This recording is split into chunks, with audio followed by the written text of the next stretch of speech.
PowerPoint presentation.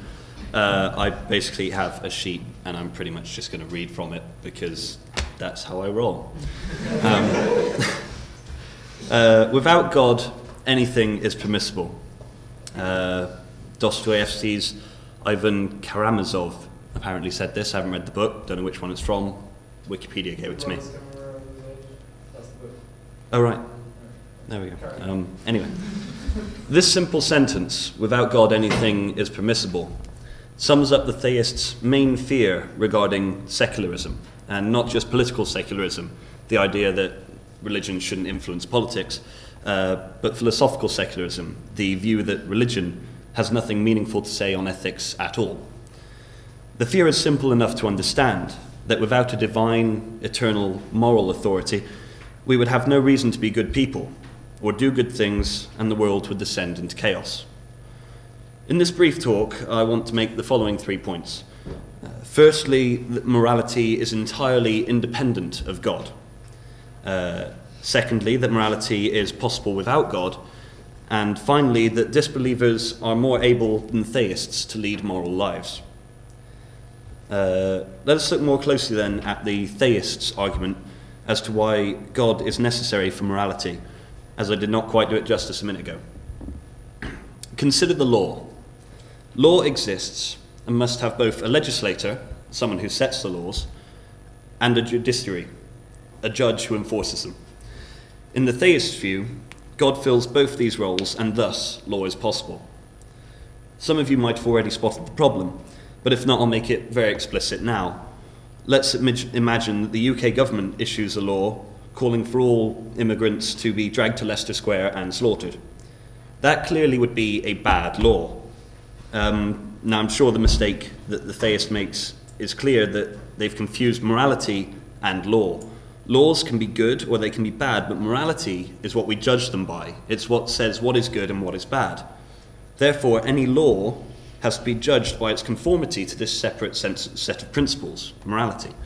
Thus, any legislator must look to these separate principles in setting up the laws.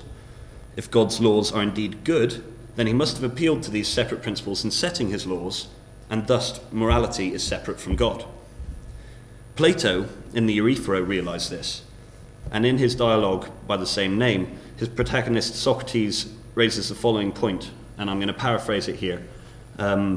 He says, is the good good because God chooses it? Or does God choose what is good because it is already good?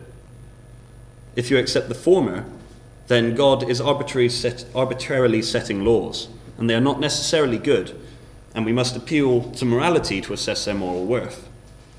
If you accept the latter view, then God, our cosmic legislator, is simply telling us what is good independently of him, and is appealing to these separate moral principles himself.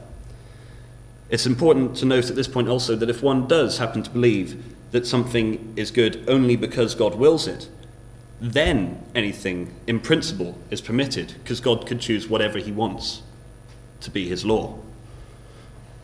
At this point, at least in my experience, I usually get the reply that I've been mistaken in borrowing Plato's argument, as Plato was referring to the ancient Olympian deities and not the single monotheistic Judean-Christian deity.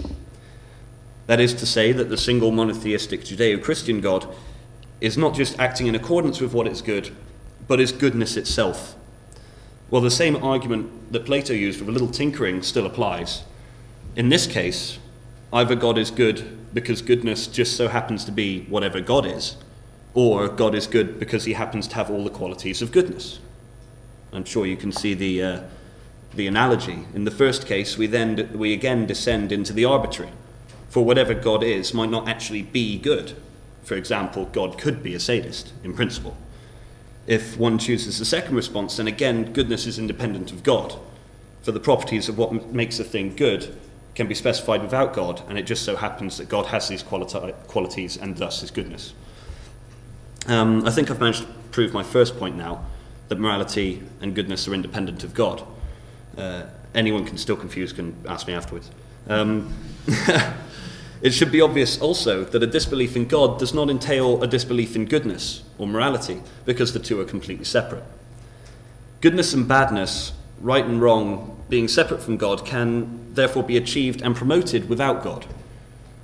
They in fact need to be separate from God for them to have any moral worth, and indeed for the idea that God is good to make any sense at all.